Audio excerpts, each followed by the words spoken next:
and I will do it. People are asking what's the topic. You don't understand what the topic is. I'm going to talk about the willpower. We have heard about Zedekiah. Although he was given warning, he didn't heed the warning. We will compare and contrast with the life of Daniel in a little while, and then we will see what we can learn and see what we can do with the help of the willpower. I'd like to go through the scripture reading once again, and before that, let's pray. Gracious Father, thank you for this day. Please help me and use me to speak your word, and may each one of us be blessed, and may we take the right decisions to glorify your name. In Jesus' name. So Romans 15, these children and the others, please refrain from talking because I get disturbed. Romans 7:15 to 20. I do not understand what I do. I don't know what I do. But what I want to do, I do not do. But what I hate, I do. So Paul is saying, I'm doing the wrong things. The things I know which are good for me, I'm not doing. I'm doing all the wrong things. And if I do what I do not desire, I admit that the law is good.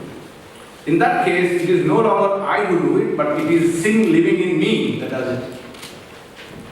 So it's not me that is doing the wrong things, it's the sinner in me that is making me do the wrong things. I know that nothing good lives in me, that is in my flesh, for I have the desire to do what is good, but I cannot carry it out. I want to do good, but I cannot carry it out. For I do not do the good I want to do, instead I keep on doing the evil that I do not want to do. I know the good that I have to do, but I don't do it, and I keep on doing the bad things that I don't want to do. And if I do what I do not want, it is no longer I who do it, but it is sin living in me that does it. What a wretched man I am. Who will rescue me from this body of death? Thanks be to God, through Jesus Christ our Lord. So then, with my mind I serve the law of God, but with my flesh I serve the law of sin. Very strong words Paul is writing to the Romans. So he is saying, I know what to do, I know what to eat, but I do not do it. On the contrary, I do the wrong things. I eat the wrong things.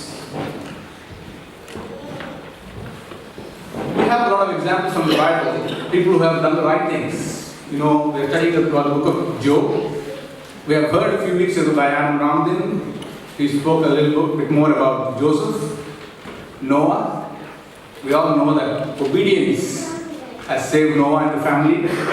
It's not, children, do not talk, please. It's the obedience which has saved Noah and the family, and not the boat. It's the obedience, it's not the ark. I would just like to compare and contrast with Daniel.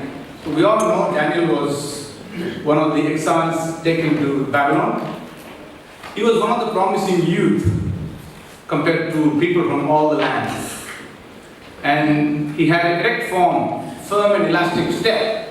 He had a fair countenance, fair face, undimmed senses. What he did, he always had control of.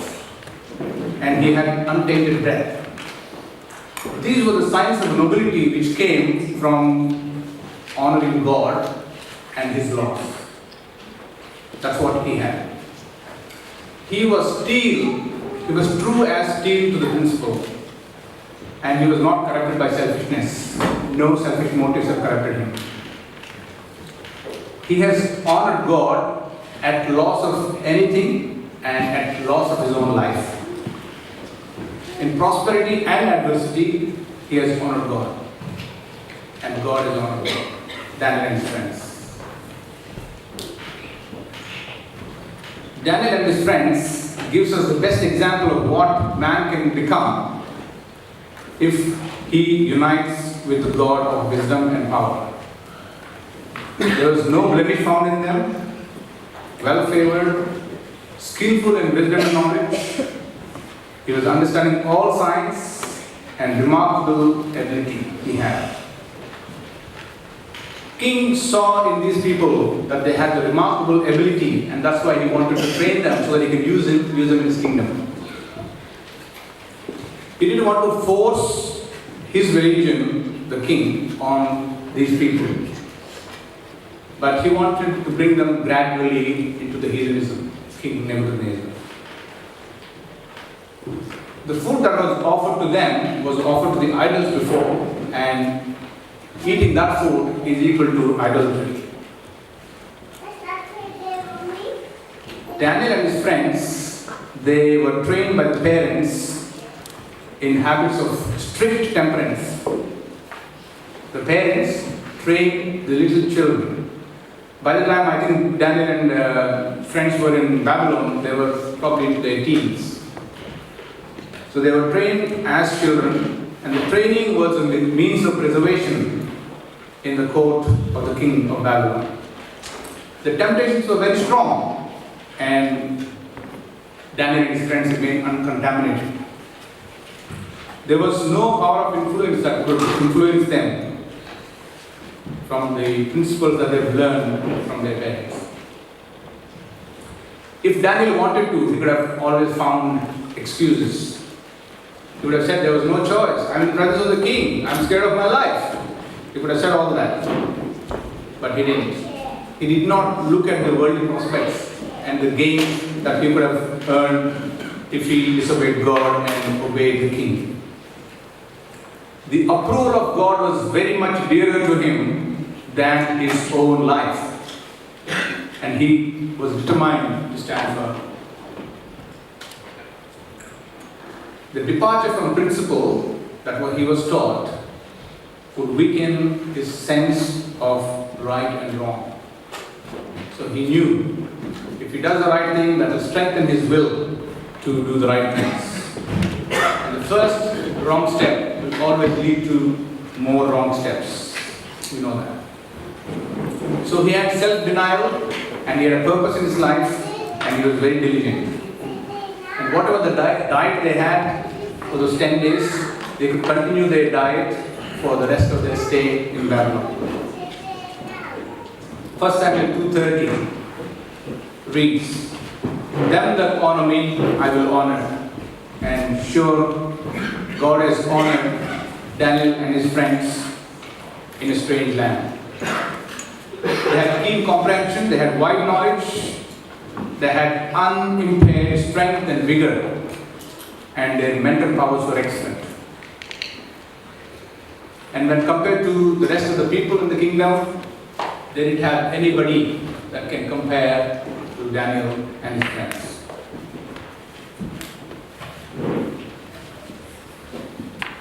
They avoided everything that would weaken their powers, and they had just one purpose, that is to honor God. Prophets and Kings, Ellen White writes, "True success in any line of work is not the result of chance or accident or destiny. It is the reward of faith, discretion, choice, discretion of virtue and perseverance. Whatever you choose, we have the consequences. Fine mental qualities and a high moral tone are not the result of accident. God gives opportunities, and success depends on the use we make of them." So we looked at Zedekiah, we looked at Daniel, we looked at Zedekiah and the results of disobedience. We looked at Daniel and Joseph a few weeks ago, and we know what brings obedience and the results of obedience. I have asked some of my friends, my college mates, we have a WhatsApp group, and I asked them, what keeps a man doing the wrong things again and again, eating the wrong things again and again, knowingly, and on the contrary, doing the things that we know are wrong to us while we keep doing them? And these are some of the answers. Somebody said being bad is usually fun, but not without a risk, without a consequence. One of the friend who has actually is a Hindu, he said free will has gone bad. The free will that is offered to each of us has gone bad. Mindfulness is the solution. Mindfulness is the solution. Somebody said, get on with life because there's no time for pondering on these things, existential ponderings. Sometimes we probably are like that and behave like that. One person said, we do good stuff, but then only the wrong stuff we remember. The wrong and the good stuff doesn't nullify each other. I can't spend more time thinking about this. It's time for my chocolate, somebody said. One person said, being bad comes naturally to me. Another person said, in Christian perspective, all are sinful and that's why we need grace. And one person said, be conscious and vigilant because there's a powerful force pulling us to do the wrong things. Is man not created weak? Another person said. So these are some of the reasons we can give.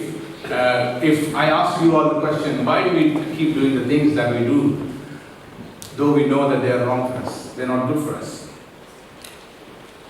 So the things that we do, we need to do.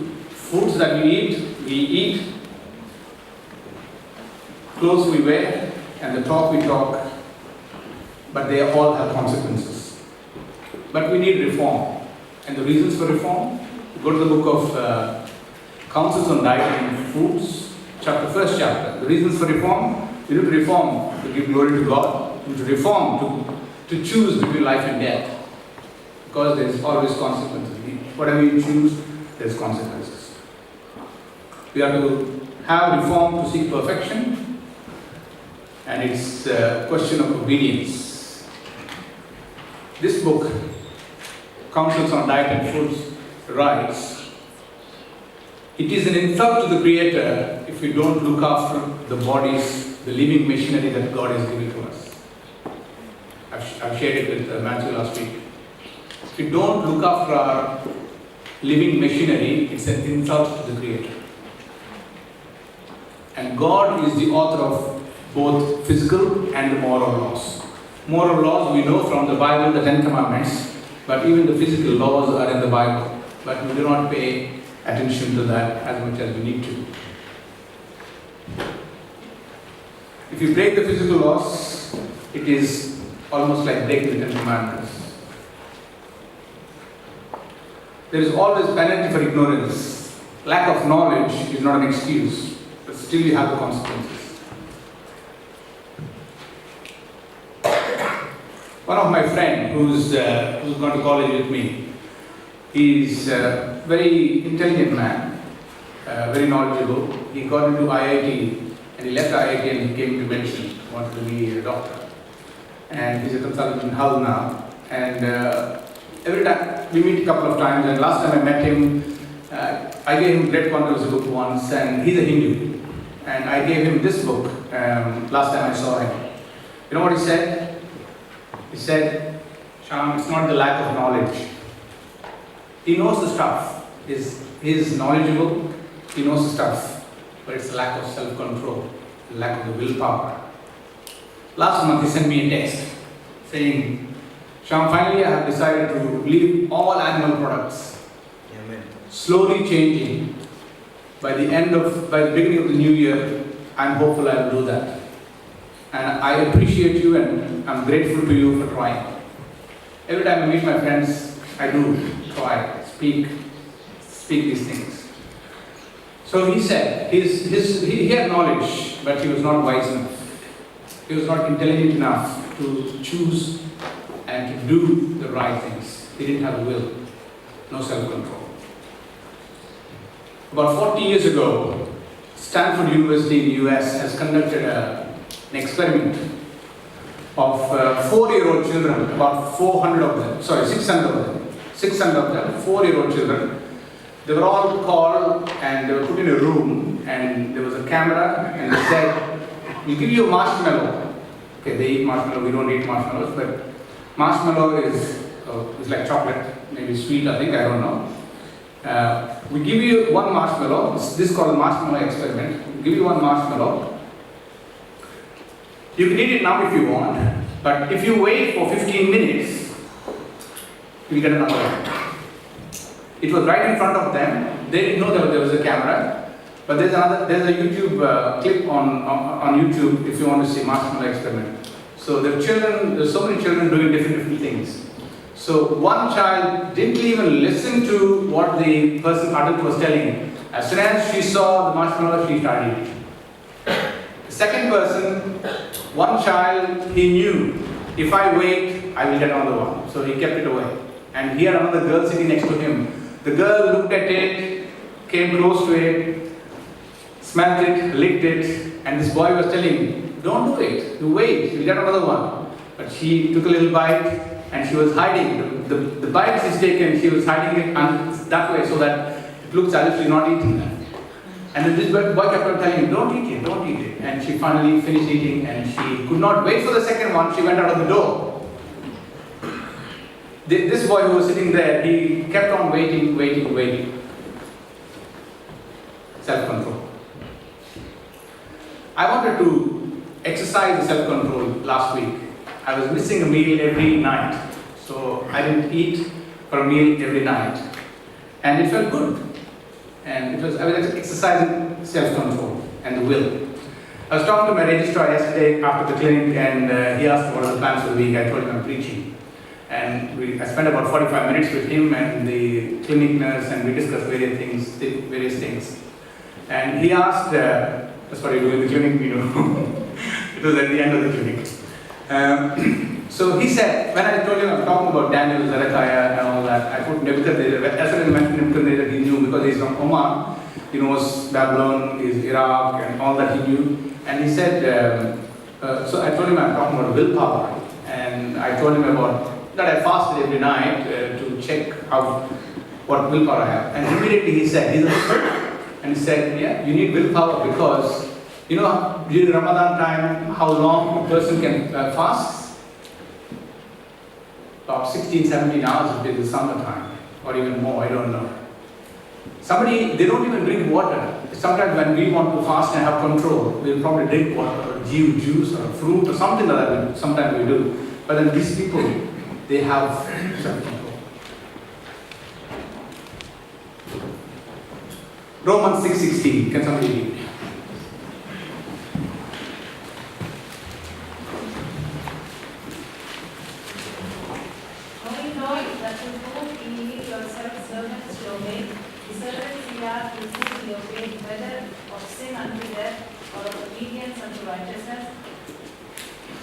Whatever we obey, if we obey sin, that will lead to death, and if we obey God, it will lead us to righteousness. So what is it with humans? Is it not lack of information? Is it lack of information? At least for us, it should not be lack of information. The nurse in the clinic, she was telling me, I recently saw an article, something about the people in America. There's a group of people who live for over 100 years. And immediately I took my phone and said, is this what you saw? And the show was talking about the Seventh-day Adventists in Loma Linda University, and their average age is 90 years old. And people are driving in their 90s, people are independent in their 90s, but we also have the same life that has been given to us, but how much are we using it? Is it lack of willpower? Is it lack of knowledge? Is it lack of self-control? We know how to eat less. We know how to exercise more. We invest money and manage finances. We decide who we want to be friends with. We manage time. We have career dreams. But do we always do the right things? But we just do just the opposite. We overeat and under-exercise. We buy stuff that we don't need. If anyone else treated you the way you treat yourself,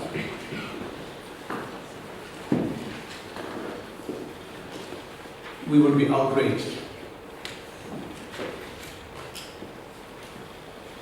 So what can we do to change? The only way you know you love yourself is by commitments you are willing to make and keep. If you love yourself, make a commitment for the better. Small commitment. You make the commitment and you keep the commitment. Do you love yourself? The immediate pleasure exerts a stronger influence than concern for long-term health. The pleasure that we get, maybe for the food that we see and eat, gives us immediate pleasure, but we don't think about our concern for long-term health. The chocolate now is more appealing than struggle for weight loss later. A purchase today feels more pleasurable than the credit card statement that comes later on. Things that we don't need, we buy. Things that we do not need, we buy, do not think. We know what we want and when we want, and it's now. Do we have any role models in our friend circle that we can get advice and follow them? Maybe look around. You might have examples. So what's the solution? Just simple. Just change your habit. Is it easy? Is it easy? Changing habit, is it easy? I struggle.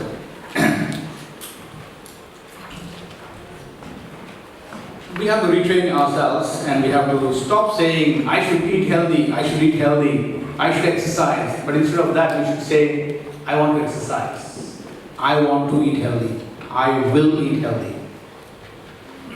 Have small, achievable goals. Example, I don't want to eat in between meals. I don't want to snack. I want to drink water. I want to miss a meal for a week. One meal for a week. Not every day, one meal per day. One meal per week. I don't want to have fizzy drinks. Make these small changes and one by one you can make a change in yourself. You'll be surprised what it can make for you. My registrar was telling me, he was studying for an exam the last 2 months, so he was at home and he was more clear about what he was eating and what he was not eating. He lost 10 kilos. And he said, I could breathe easier and I know that I don't have a tummy. There's no pressure in my tummy, I can breathe easier, he said.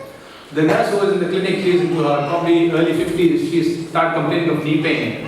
And I went through, drink water, do this, and she said, I will try for a month. I want to drink enough water for a month. I would exercise for a month. I would cut down on my tea and coffee for a month. Small changes. Be realistic.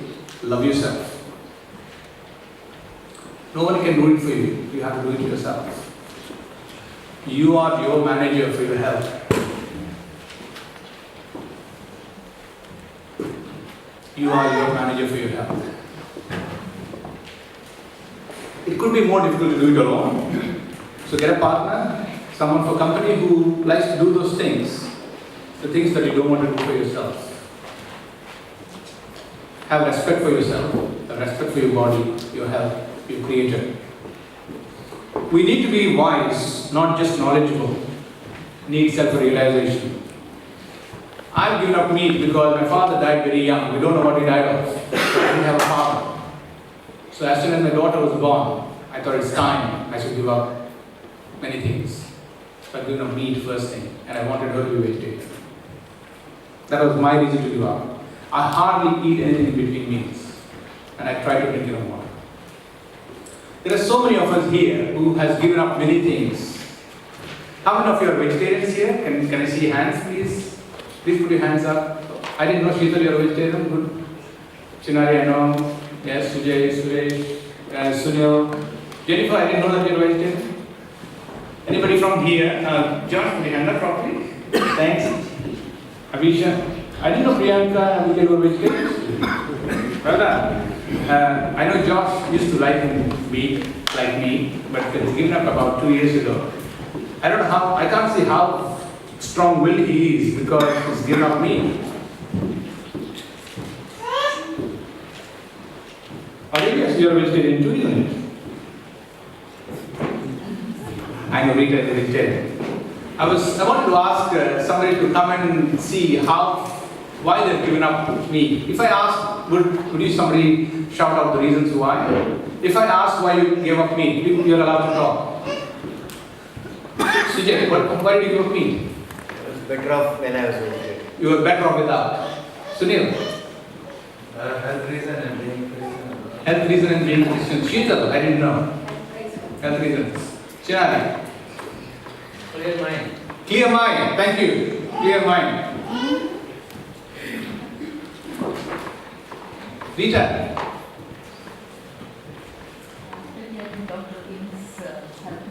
After hearing Dr. King's message, you have decided to change. But some of those things you knew it beforehand itself, isn't it? Some of the things you didn't know, and after you listened to him, you've given up. Was it easy to give up? Yes. It was easy. So your will is stronger than your desire. Yeah. Was it easy on this side? It's not easy? Can the big cost tell you about what to Yes. see? Yes. Not what to not to leave. Yes. We doing it at the same thing. Yes, Leviticus 11, yes, we know To that. keep the body. But was it easy to give up? Sheetal, it was not easy to give up. Okay. It's probably the motivation or the lack of motivation. Sometimes it's the laziness, because it's probably easy to cook meat than to plan your vegetarian meal and eat, because it needs some effort. Is it resistance to change? And is it lack of goals? An ordinary mind, Ellen White writes, an ordinary mind, well disciplined, will accomplish more and higher work than the most highly educated mind and the greatest talent without self-control. Probably have the greatest talent, but if you don't have the self-control, you cannot achieve much. Could be educated, but if you don't have self-control, you cannot do much. Sometime back, many years ago, there was an advert in the newspaper in London. It said, men wanted for a hazardous journey, small wages will be given, it's going to be bitter cold, long months of complete darkness, there's constant danger, safe return is doubtful, and the pay is very less. We want people for a job. And this was from an Antarctic explorer. He wanted to explore Antarctic and he wanted to recruit people. Thousands of people have responded, knowing that there is danger, knowing that it's going to be dark, knowing that there's not going to be pay, knowing that they may not be able to come back. But then they wanted to sacrifice everything to have a meaningful adventure. We have in our hands the life ahead, the adventure of happiness, adventure of health in our hands, if only we choose, and if only we choose to give up what we love the most. In a museum, there was an expensive painting, and so the museum management thought, how to stop people from doing this? Then they removed the do not touch and they put a caution. It says, please wash your hands after you touch the painting. So people stopped touching the painting because they had to go and wash their hands. Ellen White writes, in order to reach a high standard of moral and intellectual attainment, the laws that control our physical being must be heeded. The laws that control our physical being must be heeded. Parents, it was a struggle for me to give up some of the things, but if you think it will be difficult, it is difficult for you, maybe you can control what you can do for your children before it's too late for them. There was a paratrooper jumping from height, and one of the teachers asked him, what made you take your first jump? Is it not scary for you to take the first jump? He said, I had to take the first jump because I was in the airplane at 20,000 feet and all the two engines, both the engines have failed and I had no choice but to jump. Let's not come to that extent where our life is at stake before we have to take a big jump. Take small steps now. I had a patient recently who had alcoholic cirrhosis. She was alcoholic. She was thin, very thin, extremely thin and emaciated. She came to see me with regard with her hip pain. Her both hips have been destroyed. She already had one hip replaced and she's coming for the next one next week. I asked her, how could you give up alcohol? She said, I was on the deathbed. I was on the deathbed. I was in ICU for a month with cirrhosis of liver failure, and there was a danger of other organs failing. That's why I had to give up. Let's not wait till we are at the death's door. Ellen White writes, the main cause of breakdown of the mental powers is improper diet, irregular meals, and lack of physical exercise. She's talking about the mental powers, the breakdown of mental powers. Improper diet, irregular meals, and lack of physical exercise. Let's read 1 Peter 2. 1 Peter 2, 9 to 12.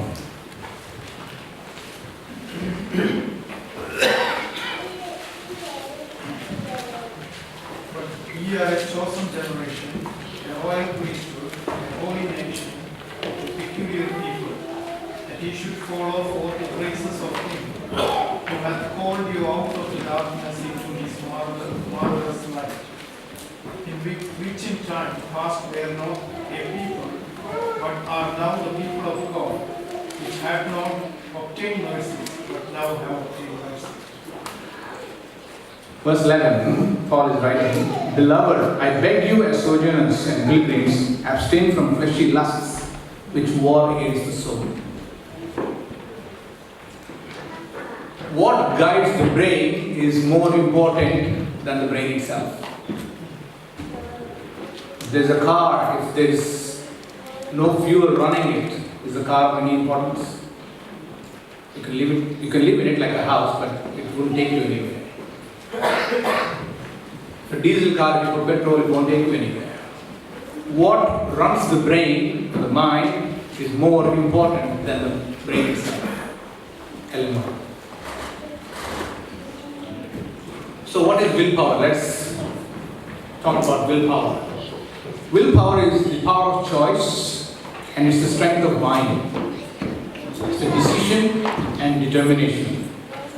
It's not that some people have willpower and others don't. It's only that some people are ready to change.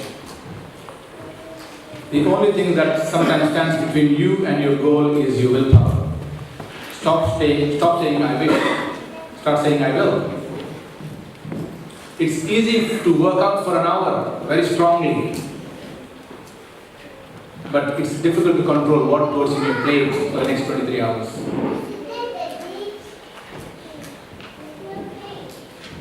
You must do the thing that you cannot do. That's what is willpower. You must do the things that you think you cannot do. Ellen White, in the book of Mind, Character and Personality, second volume, writes about willpower. Willpower is the governing power of the man. It's the governing power of the man, bringing all other faculties under its sway. So if you don't have willpower, nothing else works. If you have the legs, if you don't have the willpower to get up and come to church, you will not come to church.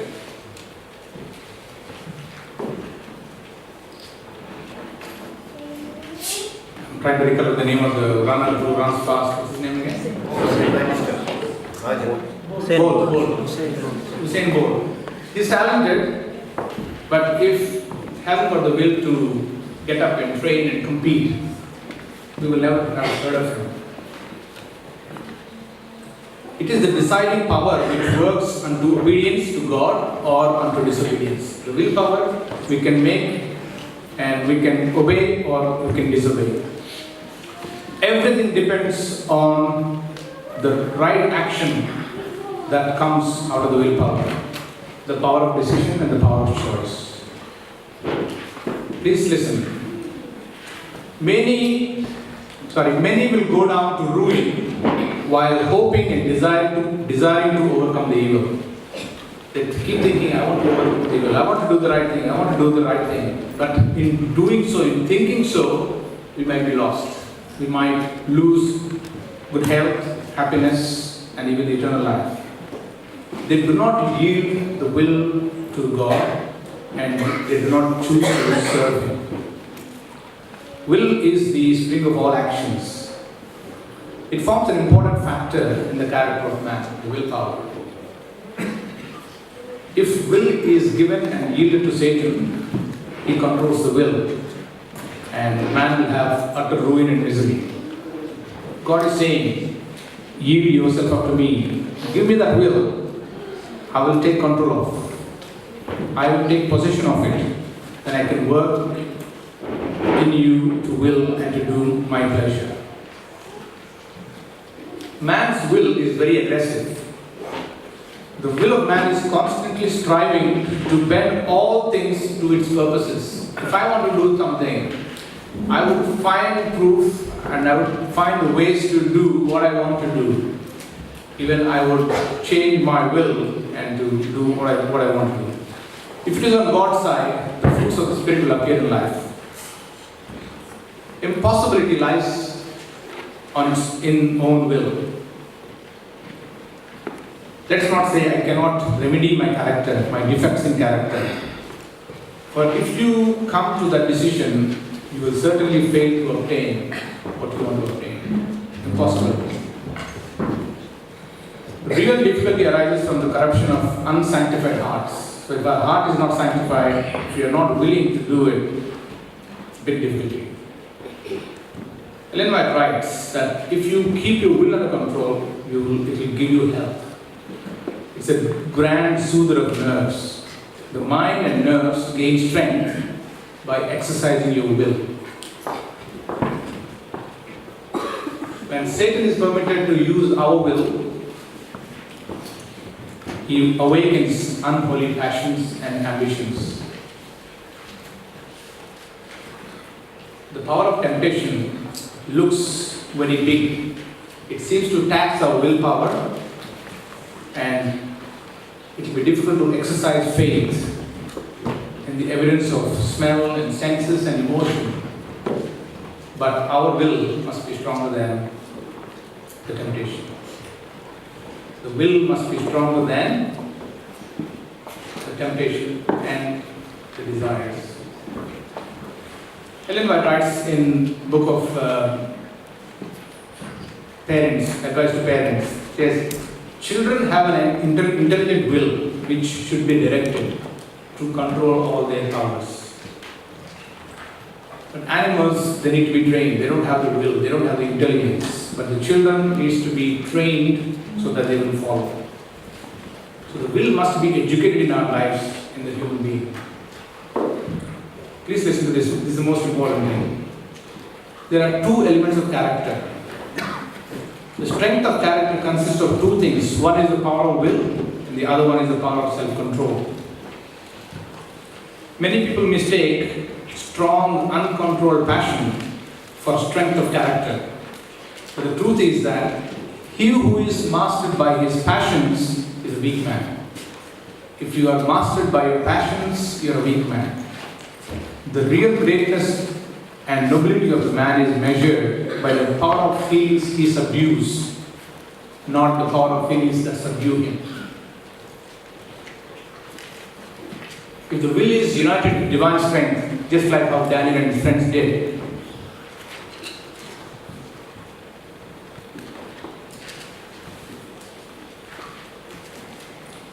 Ellen White continues to write in Mind Capturing Personality, the right exercise of will resists disease. Many people think I cannot do it, but their willpower is actually pretty strong. Some of these people have powerful will, and if only they direct the will in the right direction, they will have resistance of disease, and they will not have disease. I'm not far to close.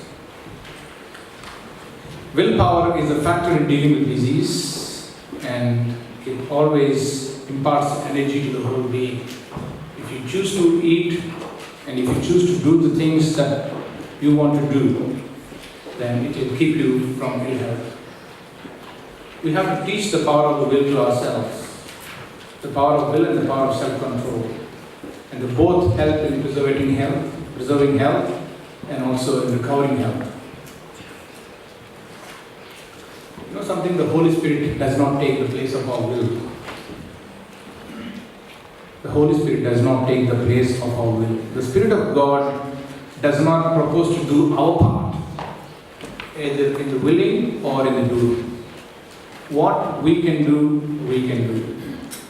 We will do, but some other person cannot help us. Even the Holy Spirit will not do what we are inclined to do.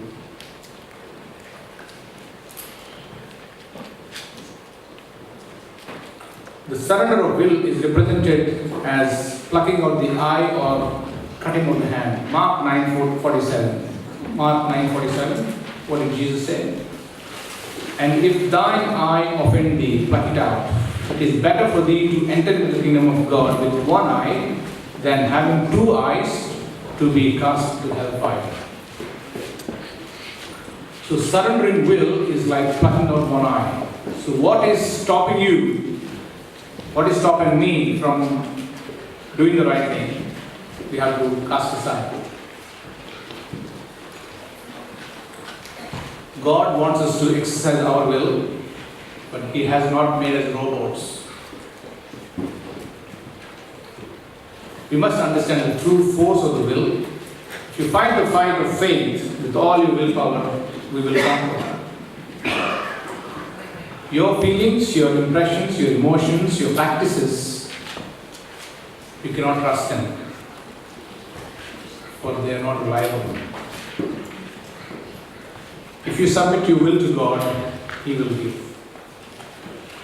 Improved health is promised if you control your will. And if you control the evil habits and practices, God will give us health. Ellen White writes again, let the mind become intelligent and the will be placed on the Lord's side. There will be wonderful improvement in the physical health. It can never be accomplished in mere human strength.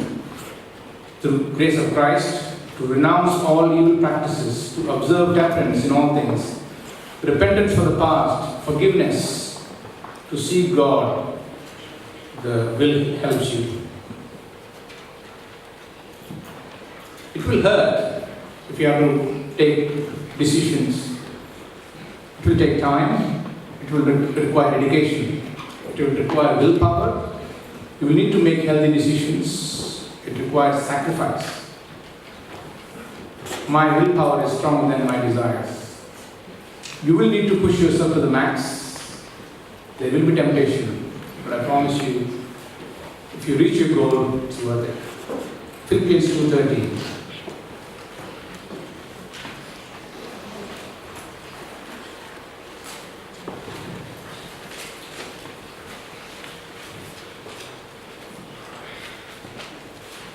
Who will help us in gaining control of our lives? Let's read Philippians 2:13. Whoever got it, please read it loud. For it is God which worketh in you, both to will and to do of His good pleasure. It's God who's going to. For it is God who works in you both to will and to do for His good pleasure. If we do all this, we as accountable beings, we may present to God our bodies a living sacrifice, holy and acceptable unto Him, which is our reasonable service. God bless.